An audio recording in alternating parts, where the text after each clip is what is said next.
তো বন্ধুরা আজকে আটিয়ার BS4 এই গাড়িটা তো আজকে মানে সার্ভিসিং এসছে।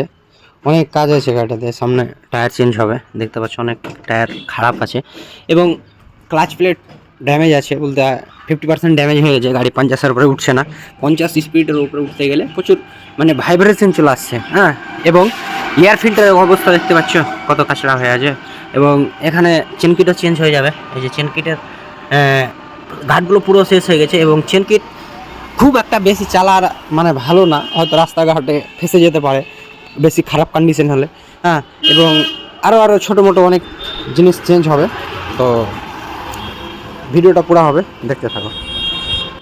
তো এখানে চলে এসেছি, মানে ক্লাচ প্লেটও খুলতে হলো। ক্লাচ প্লেট পুরো ড্যামেজ হয়েছিল, যেটা বলছিলাম কম স্পিডে উঠছে।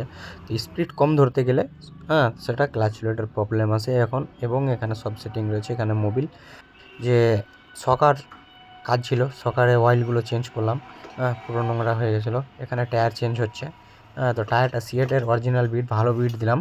এবং এখানে রয়েছে টিভিএসের সেটিংয়ের টায়ারটা, হ্যাঁ। তো সেটিংয়ের টায়ারটা বাদ করলাম।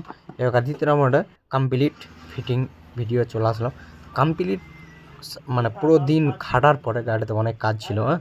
তো খাটার পরে ফাইনালি এরকম লুক হলো, কিন্তু চালাতে খুব ভালো।